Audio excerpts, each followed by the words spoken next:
Neighborhood follows my rules! Pointing that gun just cost you every ounce of power you thought you had. The morning my dad rolled up to the entrance of our new neighborhood should have been ordinary. The sun was rising gold over the rooftops. The streets were quiet, and all he wanted was to swing by the store, grab some groceries, and head back home to enjoy his weekend. Instead, it became the moment when everything in this community changed forever.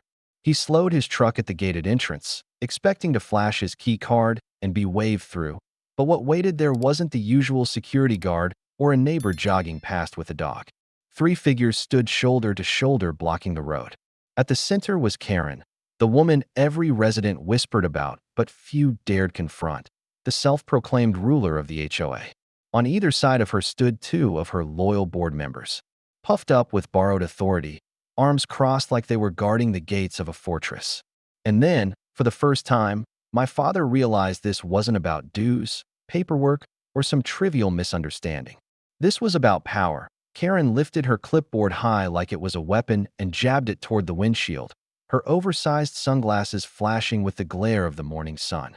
She claimed my dad was behind on his HOA fees, that he had no right to enter the subdivision until his debts were cleared.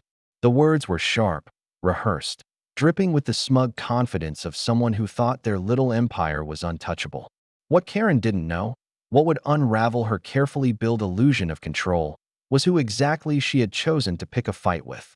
My father wasn't just another quiet homeowner trying to keep his lawn tidy. He wasn't someone who would bend under threats, fold under embarrassment, or cower when a clipboard was waved in his face.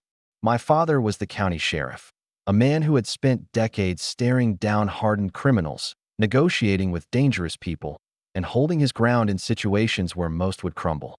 But that morning, he didn't reach for his badge. He didn't need to. He simply sat there in his truck, watching the show unfold, and in that silence, Karen made the worst mistake of her life. The truth was, my dad had paid every cent of his dues. He had the receipts tucked neatly away in his home office, stamped, dated, and cleared with the HOA treasurer weeks ago. Karen knew this. Everybody knew this. But the problem wasn't money, it was independence. My dad didn't attend Karen's little social meetings. He didn't bow to her nitpicking about mailbox heights or which flowers were approved. He had moved here for peace, not to live under the thumb of a suburban tyrant. And for Karen, that was unforgivable. She had built her reign on intimidation, on making every neighbor feel like their property, their reputation, even their right to live peacefully depended on her signature. Anyone who didn't play her game became a target, and she had decided that morning, my dad would be her next example. What followed wasn't just an argument. It was the spark that lit the firestorm. Karen didn't step aside. She leaned closer, chin high, as though her clipboard gave her authority greater than the law itself. Her board members echoed her words like parrots, warning of fines, liens, even threats of eviction. They wanted the neighbors watching from their porches to see a man being humiliated at the gate, a warning to anyone else who might dare resist her authority. But what Karen hadn't counted on was the quiet strength sitting behind that steering wheel. My father had dealt with people far more dangerous than a suburban dictator. And when she pushed harder, when her threats turned sharper, when her voice climbed with the thrill of public domination, something in him shifted. This wasn't just HOA drama anymore. This was personal. This was a bully mistaking silence for weakness. And then came the moment that made jaws drop across the neighborhood. The moment that shifted this from a petty squabble into something darker, something that no one would ever forget. Because Karen didn't just wave her clipboard. She reached into her oversized handbag, and when her hand came back into the light, it wasn't holding more papers. It was gripping cold steel, the gasps from the neighbors who had been peeking through curtains and standing frozen on sidewalks cut through the air. The sight of that weapon glittering in the sun transformed the entire scene from HOA harassment into life-or-death madness. She wasn't bluffing anymore. Karen, drunk on her power and desperate to cement her dominance, had crossed the one line no bully should ever cross. She had pulled a gun on my dad over HOA dues, and that was the exact second the balance of power shifted. Because while Karen thought she had cornered him, she had no idea she was pointing her weapon at the county sheriff. The air around the gate turned heavy as if the entire neighborhood was holding its breath. Karen's hand trembled slightly, but the gleam of the weapon erased any doubt about her intent. This wasn't about dues anymore. It was about domination, about making the man she had marked as a threat bow to her in front of everyone. My dad, however, didn't flinch. The same calmness that had carried him through midnight standoffs, courthouse battles, and years of danger settled across his face. He knew better than anyone that fear feeds tyrants, and Karen was starving for it. Instead of giving her the reaction she craved, he let silence stretch, a silence that made her look more unhinged with each passing second. Neighbors who had crept onto their porches froze in disbelief, some clutching their phones but unsure whether to call for help. Others paralyzed by the surreal sight of a suburban dispute spiraling into armed madness. It was absurd and terrifying all at once, a scene no one could have imagined when they signed their HOA contracts and moved into what they thought was a picture-perfect neighborhood. Karen's face was flushed, her sunglasses slipping down her nose as she barked orders and brandished the weapon like a queen swinging a scepter. Behind her, the two board members shifted nervously, their borrowed confidence faltering as the reality of what she had done settled in. They had signed up to nod along at meetings, not to be accomplices in armed intimidation. But fear kept them rooted in place, unwilling to challenge her even as the situation escalated past reason. My father remained still, his years of training allowing him to assess every detail: the distance, the crowd, the weapon, the fragile psychology of the woman wielding it. He understood something most bystanders didn't. The real danger wasn't just the weapon itself, but the desperation behind it. Karen had built her authority on bluster and fear, and now, confronted with someone she couldn't control, she had leapt to the most reckless display of power she could imagine. Desperation makes people unpredictable, and unpredictability makes them dangerous. The weight of the moment pressed on the neighborhood. Some neighbors whispered later that they expected my father to leap from the truck, badge flashing, gun drawn, ending the madness in seconds. But that wasn't his way. He knew the value of patience, of allowing someone like Karen to expose the full extent of their corruption before moving. He had seen too many bullies hide behind excuses when challenged too quickly. If he acted too soon, she would twist the story, crying harassment, painting herself as the victim. Instead, he chose the more devastating path, the one where she buried herself deeper, revealing not just her arrogance, but her hypocrisy to the entire community. He sat there, groceries beside him, engine idling, while Karen shouted and waved steel, her own board members visibly shrinking at her side. The absurdity of the scene almost masked its danger. Here was a woman in a tailored outfit, pearls glinting at her neck, a manicured finger curled around a trigger, raging about dues that had already been paid. It was the kind of image that spreads like wildfire, a story neighbors would whisper about for years, because it symbolized everything wrong with unchecked power. Yet beneath the surreal absurdity lay real peril. One twitch, one slip, one misplaced burst of emotion, and tragedy could unfold in front of families standing frozen at their windows. My father knew this, and though he appeared calm, his mind was already calculating, already laying the foundation for the response that would dismantle Karen's reign brick by brick. Eventually, the board members' courage crumbled, and one slipped away from Karen's side, muttering something about fetching backup. Karen barely noticed, too locked in her tirade, too drunk on the false sense of control the weapon gave her. Neighbors began whispering nervously to one another, realizing this was no longer just an HOA squabble, but a scene that could spiral into something catastrophic. Some clutched their children close, others raised phones to record, sensing that whatever happened next would mark the beginning of the end for Karen. And through it all, my father remained steady, refusing to play the role she wanted. He wasn't a frightened homeowner. He was the storm she had accidentally summoned, silent and patient, waiting for the perfect moment to strike. What Karen didn't know was that every second she waved that gun, every witness who gasped and recorded, every trembling accusation she hurled was ammunition against her. She believed she was showcasing power, but what she was really doing was painting herself into a corner so tight she would never crawl out. My father's silence wasn't surrender. It was strategy. He had learned long ago that when a bully reveals their true face, the wisest course is to let them. Because once the mask slips, there is no way to put it back on. And in that neighborhood, under the bright morning sun, Karen's mask shattered completely. By the time she lowered the weapon, sweat streaking her forehead and her breath ragged, the damage was done. Every neighbor had seen it, every phone had captured it, and every whisper that followed carried the same message. The queen of the HOA had gone too far. She thought she had cornered my dad. She thought she had stripped him of power. But in reality, she had handed him the rope with which her entire empire would unravel. And as she stalked back up the road, still shouting threats about liens, dues, and eviction, my father finally shifted the gear on his truck, rolled slowly past the stunned crowd, and drove home with the calm certainty of a man who knew the battle wasn't over. It was only just beginning, and he already held every advantage. The fallout from that morning spread through the neighborhood faster than wildfire on dry grass. By noon, everyone within the subdivision knew what had happened at the gate. Some had witnessed it directly, others had watched shaky phone recordings, and still more had heard the story whispered over fences and in driveways. What should have been an open and shut scandal, the president of an HOA pulling a firearm on a homeowner, was quickly buried under a blizzard of excuses, deflections, and manipulations. Karen worked tirelessly to reshape the narrative, calling it a misunderstanding, an overreaction, a simple case of her trying to protect community interests. Her loyalists repeated those words like parrots, desperate to cling to the illusion of order she had ruled with for years. But the truth was too vivid, too unforgettable for her version to erase. Neighbors had seen her hands shaking as she brandished the weapon.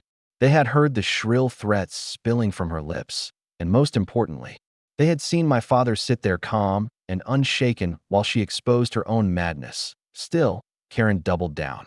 She began flooding mailboxes with violation notices against my father's home, citing everything from the shade of the shutters to the placement of a flower bed. She called emergency HOA meetings where she painted herself as the victim of intimidation, claiming my father had used his background in law enforcement to threaten her. It was a desperate play, but she still had her clipboard, her loud voice, and a handful of followers too timid to question her. Fear had always been her greatest weapon, and she wielded it now with renewed ferocity, hoping to drown out the memory of her mistake with noise and paperwork. For a moment, it seemed she might succeed, as some neighbors chose the safety of silence, unwilling to risk her wrath by siding openly with my father. But what she didn't realize was that silence no longer protected her as it once had. The fear she had used for years was finally cracking, and behind that crack was a wave of resentment waiting to burst. My father, meanwhile, didn't rush into the fray. He had no need to. He knew that battles are not always won with the loudest voice or the fastest punch. They are won with patience, evidence, and timing. He quietly began building his case, gathering every violation Karen herself had committed, every unapproved extension she had added to her property, every misuse of HOA funds she had disguised as community projects. He spent evenings flipping through the bylaws binder, noting passages Karen had ignored, cross-referencing them with photos and county records. He spoke quietly with neighbors who had been wronged by her over the years, the family fined for their shutters being too bright, the elderly couple harassed for keeping a bird feeder, the parents embarrassed at a meeting because their kids left toys in the yard. One by one, the stories painted a picture of a woman who had ruled not through fairness or justice, but through fear and hypocrisy. And as each story was added to the file he kept in his study, my father's calm smile returned. Karen sensed the shift even before she understood it. She noticed neighbors avoiding her gaze, saw conversations stop abruptly when she approached, felt the subtle but growing isolation of a ruler whose subjects were no longer loyal. It made her lash out harder, issuing fines at a breakneck pace, patrolling the streets like a guard dog, and even attempting to rally support with claims that my father was endangering property values by refusing to submit to community standards. But every attempt only made her look more unhinged, more desperate to reclaim a crown that was already slipping from her head. The more she clawed for control, the more obvious it became to everyone that she had already lost it. The turning point came when one of her board members, the same man who had stood beside her at the gate, quietly resigned. His resignation letter cited ethical concerns and irreconcilable differences with Karen's leadership, though the neighborhood understood the unspoken truth. He wanted no part in the downfall he saw coming. That resignation cracked the dam further, emboldening others to step back, to question, to whisper their frustrations aloud instead of swallowing them. It wasn't rebellion yet, but it was the first sign of change. And Karen, sensing her empire slipping, turned her focus fully on my father, the man she believed had sparked the rebellion. Her final strategy was one of escalation. She filed a formal complaint with the county, claiming my father's home violated safety codes. She tried to smear his name in the community newsletter, painting him as a dangerous man who used his law enforcement background to intimidate neighbors.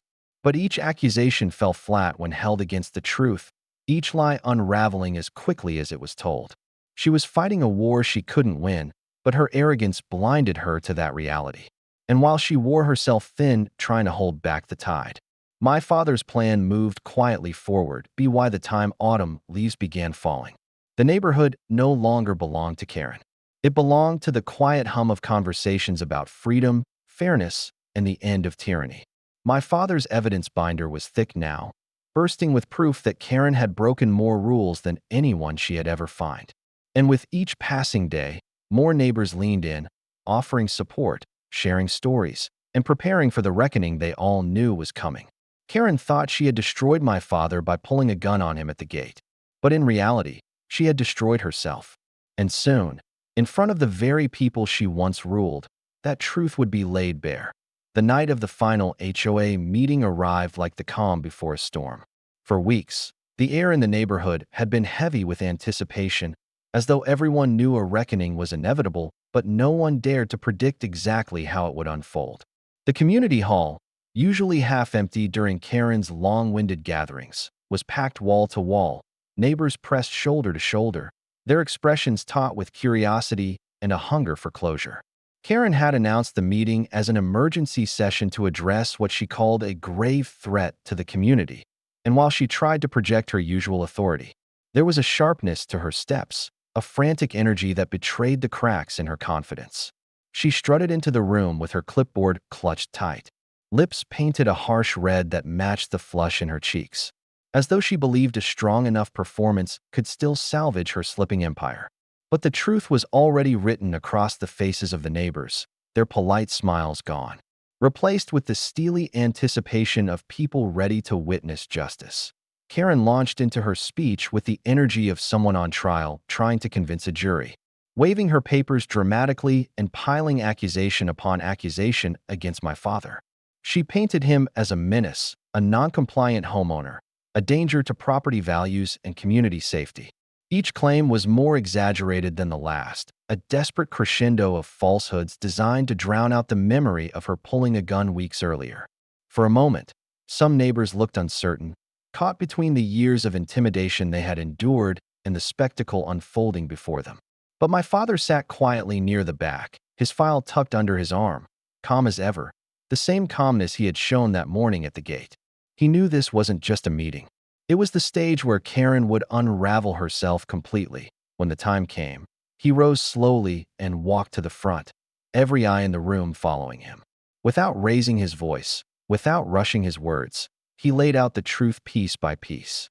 He revealed the county receipts proving his dues were paid in full, stamped and cleared. He presented the photographs of Karen's unauthorized dock extension jutting into HOA land, the financial records showing HOA funds funneled into her personal projects, and the county documents confirming that her gleaming boat had never once been properly registered. Each page he placed before the neighbors was another nail in the coffin of her authority. The room, once buzzing with whispers, grew silent except for the steady thud of evidence hitting the table. Karen's face turned pale beneath her layers of makeup, her eyes darting, her hands tightening around the clipboard she had once wielded like a crown. The silence shattered when the county inspector, seated quietly at the back, stepped forward and confirmed everything my father had presented. Karen's violations were not rumors, not misunderstandings, but cold, documented fact. The tension broke like a dam, and the neighbors erupted, not in fear, but in outrage, years of pent-up frustration pouring into the open. The very people who had once shrunk under Karen's scolding now rose against her, voices sharp, demanding accountability. It was the collapse of her empire in real time, and no amount of posturing could save her. She sputtered, waved her arms, tried to call the meeting to order, but the illusion was gone. She was no longer the queen. She was a cornered fraud, and everyone could see it. The final blow came not from words, but from the law itself. My father had filed a report after the gate incident, and in the middle of the chaos, uniformed deputies entered the hall. The hush that fell was immediate, every neighbor leaning forward as the deputies crossed the room, their presence undeniable. They carried a warrant tied directly to the firearm incident, evidence supported by video recordings from multiple neighbors. In front of the very community she had ruled with fear, Karen was placed under arrest for brandishing a weapon in a threatening manner, misuse of HOA funds, and multiple violations of county law. The sight of her being led out of the hall, clipboard clattering to the floor, was a moment of poetic justice so sharp it etched itself into memory. For years, she had wielded fear like a weapon, but in the end, it was her own recklessness that stripped her of everything. In the weeks that followed, the neighborhood transformed. Without Karen's shadow looming over them, neighbors breathed freely for the first time in years. Children played in front yards without fear of a violation letter. Gardens bloomed in colors Karen would have called non-compliant, and conversations blossomed across fences once kept quiet by intimidation. The HOA board voted for new leadership, choosing individuals who valued community over control, cooperation over tyranny. My father, though he could have easily taken the presidency with the wave of a hand, declined, preferring the peace he had sought from the beginning. He was satisfied knowing that the bully had been dethroned and that the community had finally learned the power of standing together. As for Karen, her boat was seized, her dock dismantled, and her reputation shattered beyond repair. She had built her throne on fear, but fear only lasts until the moment people realize it was never real power. Stripped of her influence, she faded into obscurity, a cautionary tale whispered with equal parts relief and disbelief. The memory of her pulling a gun at the gate became legend, not as a mark of her strength, but as the ultimate symbol of her downfall. For my father, life finally settled into the simplicity he had wanted all along. Mornings on the porch with a cup of coffee, evenings spent listening to the crickets hum, weekends with the family gathered around the grill. Peace, the kind he had earned after years of service, had finally returned. And the neighborhood, once held hostage by the whims of a self-proclaimed queen, discovered something even stronger than fear: unity. Because in the end, the story wasn't just about Karen losing her crown. It was about a community realizing that no one, not even an HOA tyrant with a clipboard and a gun, could take away their dignity if they stood together. And it was about a man who had faced far worse battles, who never needed to raise his voice or brandish his badge to win. All he needed was patience, truth, and the quiet certainty that bullies always collapse under the weight of their own arrogance.